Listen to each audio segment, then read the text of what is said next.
Hello everyone, my name is KHZ, and today I want to show you guys how I created these sustain basses inside of Serum.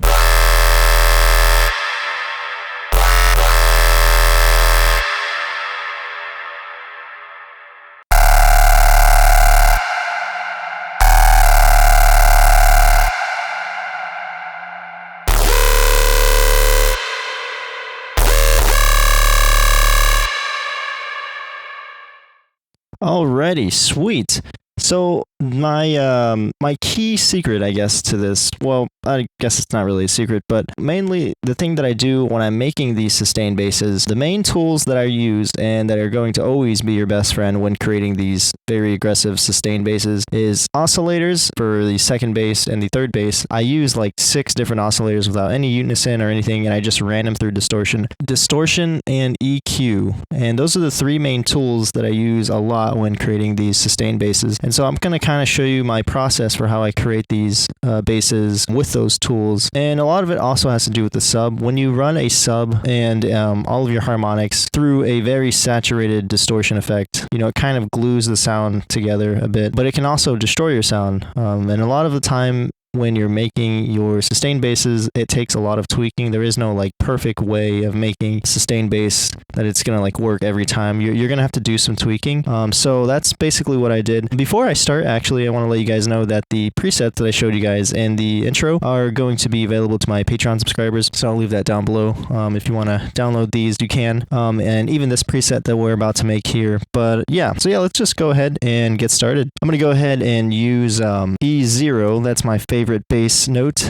Used to be F0, but I moved it down to E0. I don't know why, it just sounds good. Okay, I'm probably going to group this. So the first thing I want to do is group this Serum, and then I am going to turn on all 3 oscillators, and we're going to just kind of go ahead and, what's that word where you're like free drawing, but we're like doing it for sound. We're winging it. Yeah, there we go. We're winging it. Just to kind of show you guys, there is no like perfect formula. But so I'm going to leave the first oscillator at 0. I'm going to turn the second oscillator up to 2. And then this third oscillator, I'll turn up to 4. And heck, why not? Actually, let's reset this. I'm going to go ahead and turn the main volume down. I'm going to turn the first oscillator up. And then I'll turn oscillator B down to like maybe like 50%. And since this is like the highest harmonic oscillator 3, or oscillator C, I'm going to go ahead and turn that down by quite a bit. So yeah, it's going to sound like that.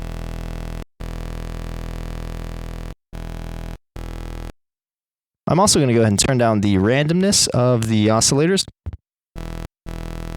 Yeah, there we go.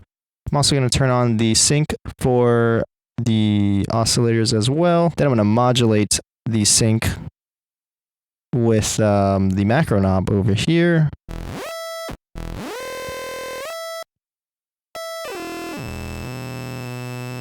Kind of just mess around with these.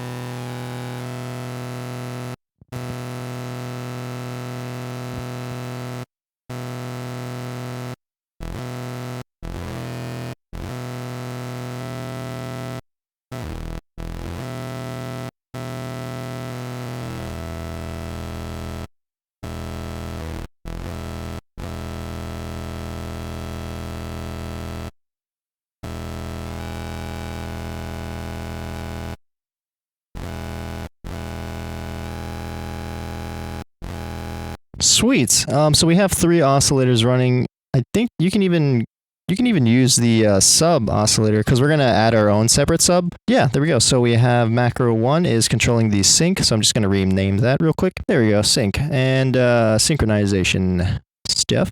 And then I'm gonna go ahead and configure this sync knob, and then I'm also gonna configure the pitch bend.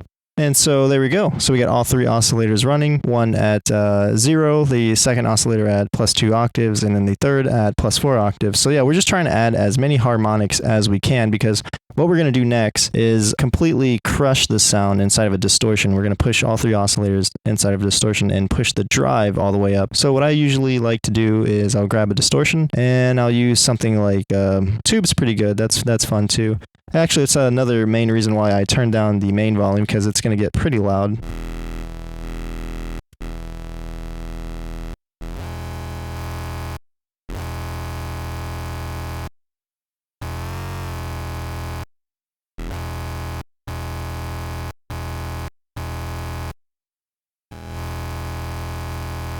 And again, whenever you're making these sustained basses, you're always going to want to tweak some stuff. So I'm not completely satisfied with how it sounds. So I'm going to go ahead and just turn up the level of our second oscillator and third oscillator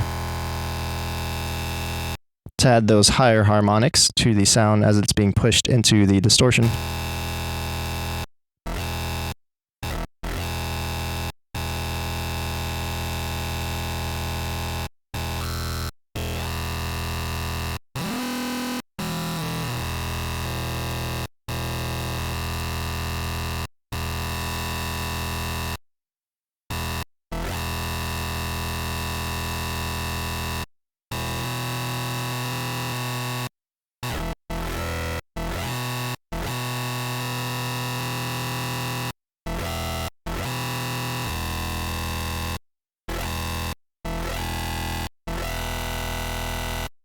Yeah, that sounds cool. I'm going to go ahead and add another distortion, and instead of using tube distortion, I'm going to mess around with the X shaper. So this is kind of fun because you can always just kind of make your own shapes in here, do something super wacky.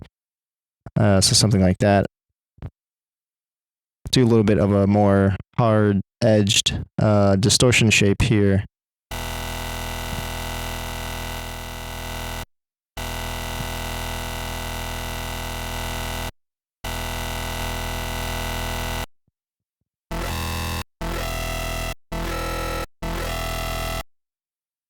And then from this point on, I usually like to add an EQ, and I'll do a cut around 220 hertz, because we're going to go ahead and make some room for a sub. And then sometimes I like to, add another distortion? Yeah, why not? I mean, we could, but I mean, it's already pretty distorted. Sometimes I like to add another EQ and have some movement happening before our 220 hertz high pass cut. So we'll do something like that, maybe. And then we can map the frequency of that high pass filter from our first EQ to sync and kind of mess around with that.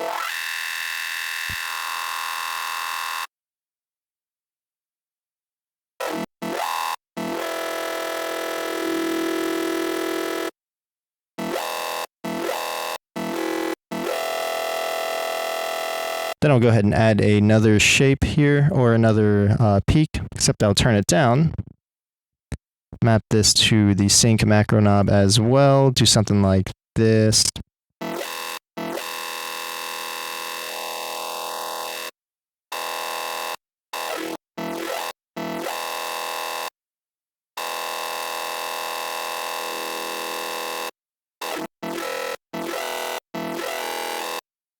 Then I'll go ahead and add a utility and turn it down again.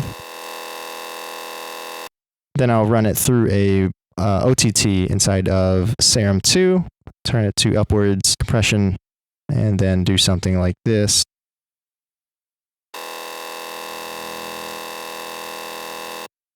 And actually, all these effects you want to put before the high pass cut around 220 hertz. So the EQ should always be after all of your effects. And you can even add one before your effects as well. Sometimes I do that, but that's okay for this effect rack that we got going on. I'm just going to go ahead and leave it as is.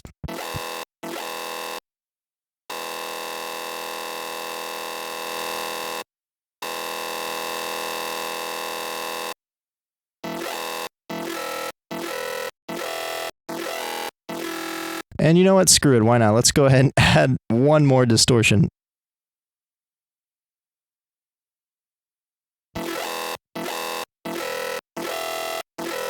So yeah, distortion, EQ, and OTT are going to be your best friends when creating these sustained basses.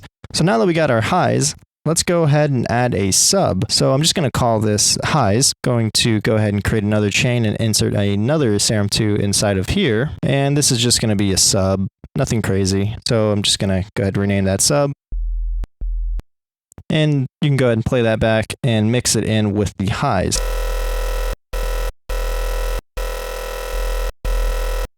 And it actually sounds pretty good at 0 dB, so I'm just going to go ahead and leave that there.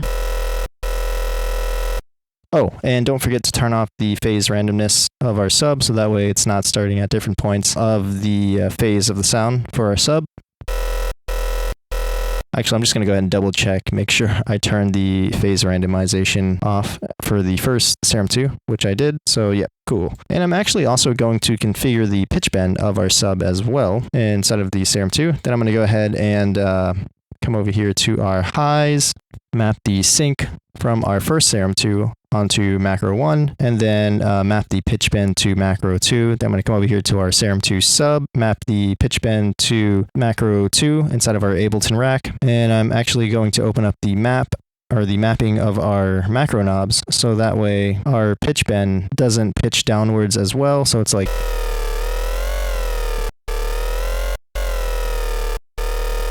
I want it to start at the middle when it's all the way down. So for our pitch bend, we're going to come over here to the macro mapping, and where it says pitch bend inside of our mapping for the highs in Serum2. For the minimum, I'm going to set it to 0.50. And then for the sub in Serum2, or the pitch bend sub Serum2 mapping, I'm going to set that to 0.50 as well. Sweet, so now it just sounds like this.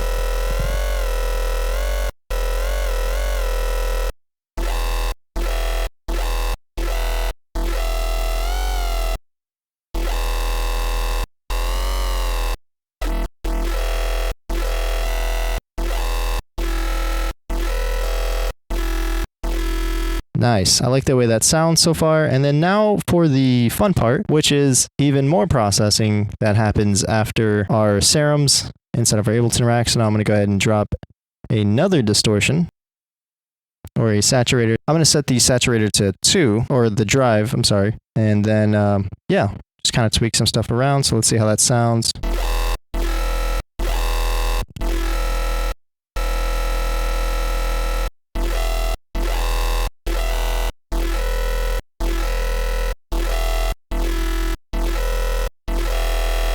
Then I'm going to grab an EQ8, cut the frequencies that are muddy, which is around 250 Hertz.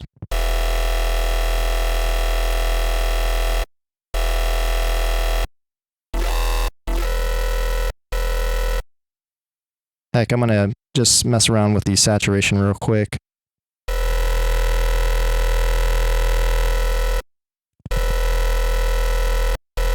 So for the saturated, I really like when it distorts a whole lot, and I try to have like an in-between where it doesn't, and it does. So it gets pretty gritty around like 14 dB. Then I'll mess around with the mix.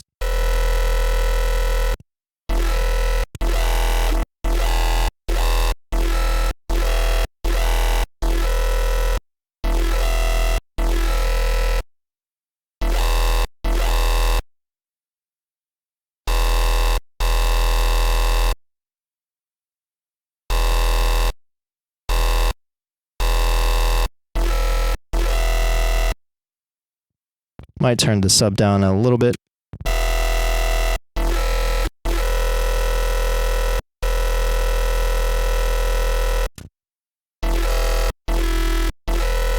Nice. I'm going to go ahead and grab a utility, or another utility.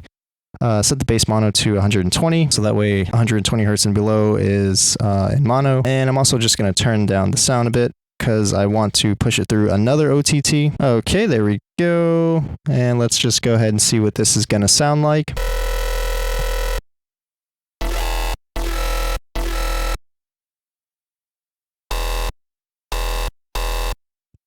Also going to come back into the highs and kind of tweak the sync warp modes real quick.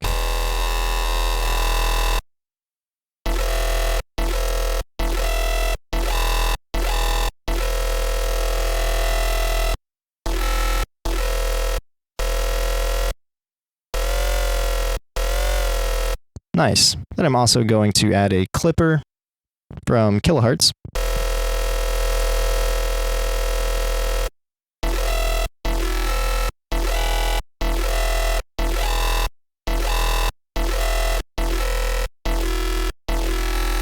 And then sometimes I like to do parallel processing with a kilohertz filter, so I think I'm going to try that out, or kilohertz filter table. So let's, nope, that's the filter. Filter table? That's a formant filter. Okay, where's, oh, here it is. I'm going to go ahead and group that because I'm going to do a parallel processing chain here. I'm going to put this before the clipper. Solo the track with the kilohertz filter table on it, and I think I'm going to put an EQ inside of there. So let's see, I'll do something like this. Just to only get the frequencies in the mid-range.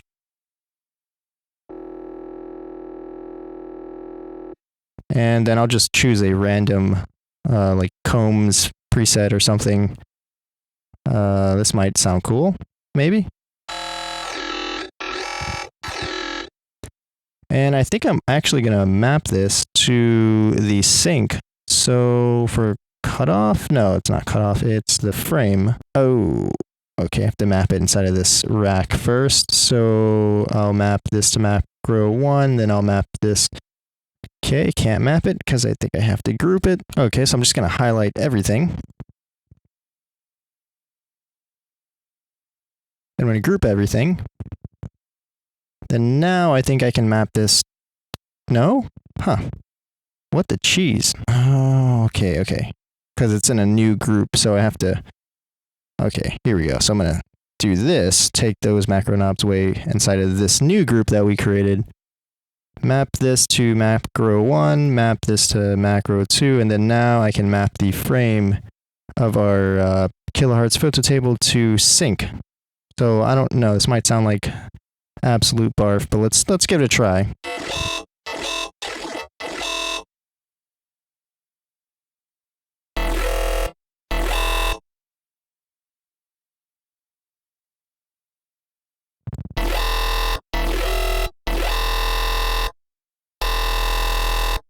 And I only want it to mix in a little bit, just to add some texture.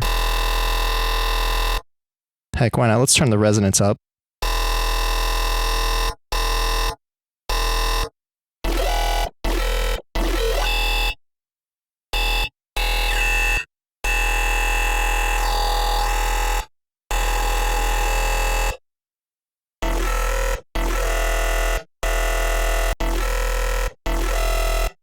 Yeah, that sounds dope.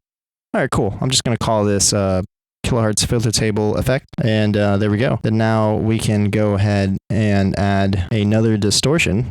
I really want to... This is pretty much like a saturator rack. So that's pretty much what we're doing here. Do that. Do something like this.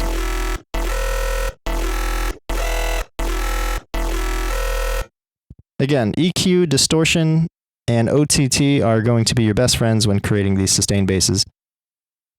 Then I'm just going to add one more EQA in this rack, set it to 250 Hertz, and do a little bit of a dip, see how this sounds.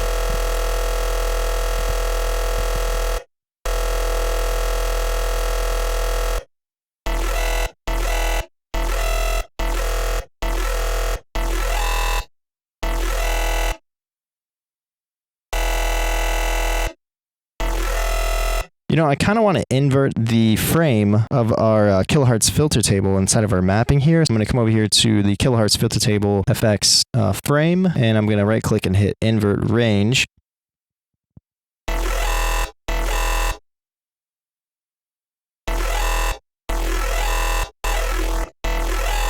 And actually, you know what? I think instead of modulating the frame, I think I want to modulate the cutoff instead. So I'm going to go ahead and unmap from frame.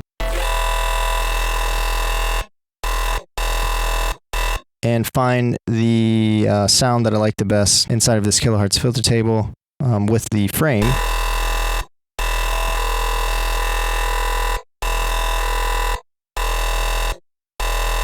I think I like it there. And then we're going to modulate the cutoff instead. So I'm going to come over here to the kilohertz filter table inside of the parallel processing rack that we have. I'm going to right click the cutoff and map this to macro 1, which is going to map it inside of its effects rack. And then I'm going to, oh my gosh, did we get lost? Okay, so it automatically mapped to this macro inside of this Ableton rack, which has everything inside of it. Okay, so we are modulating the cutoff of our kilohertz filter table inside of this rack, and we are sending it to the macro 1, which is now renamed cutoff, inside of this Ableton rack. And then this rack is inside of this rack right here, which has all of our effects in it. And so then we would want to right click the cutoff and make sure it is mapped to sync of our macro knob inside of this rack that has all of our effects inside of it. I don't know why it's called macro knob or macro 1. I'm just gonna rename that to sync again. There we go.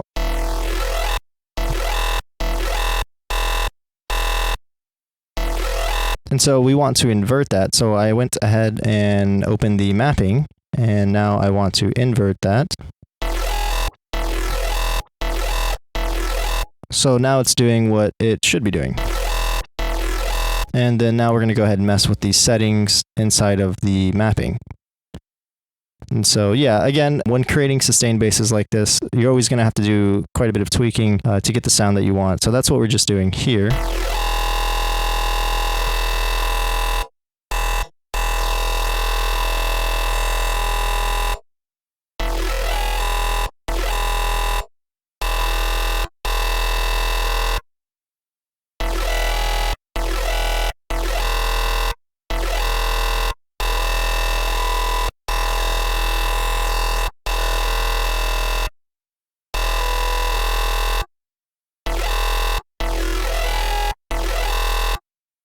And there we go. I think I like the way that sounds, so I'm going to turn off the mapping, close this really quickly. There we go. And then now the last thing that we want to add at the end of this effects rack is a limiter. So I'm going to go ahead and find a limiter really quickly.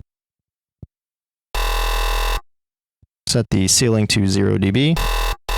And we still have quite a bit of headroom, and that's because we turned down the sound by quite a bit when we were first starting out with the oscillators inside of this rack, which is our... we'll just rename this rack oscillators, which is holding all of our sounds, and then everything else is just effects. So I'm going to go ahead and take all of these effects after the oscillator rack. So I'm going to grab the saturated EQ8 or both utilities, the OTT, the effects rack, the clipper, saturator, and EQ8. Go ahead and group all of those and just name this the effects rack, and voila, there we go.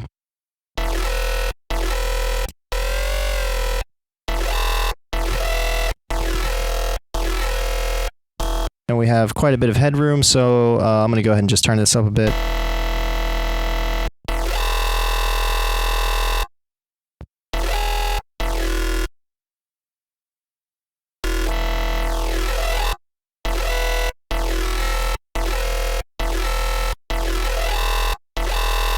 And there we go. That is how I usually go about making sustained basses inside of Serum2. Sometimes you can use phase modulation or FM modulation, but this is just a new way that I like to do it, is just add a bunch of oscillators and turn up the octaves on each oscillator to get higher harmonics. And then I like to send those oscillators into a distortion and really set the drive up all the way using shapers and other distortion effects from inside your DAW. And then EQ, OTT are going to be your best friends when cutting out and bringing out certain frequencies in your sustained basses. I'm going to go ahead and throw a reverb throw on this just to see what it sounds like, just because I love doing that at the end of my sustained basses.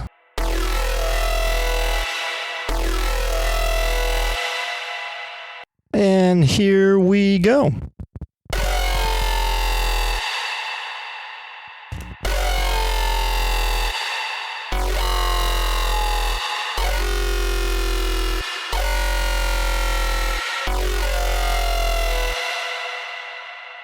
So yeah, I hope you guys enjoyed. As you can see, you can have a lot of fun with this rack. I know I keep mentioning it, but again, EQ, adding harmonics with oscillators, saturation, and OTT are always going to be your best friends when making sustained basses. So yeah, hopefully this was useful. This rack is also going to be included inside of the project download for my Patron. So if you want to go ahead and download this rack as well with the other 3 that I've included, you can on my Patron. But yeah, I hope you guys enjoyed, and I hope you have a great day. I will see you in the next one. Adios.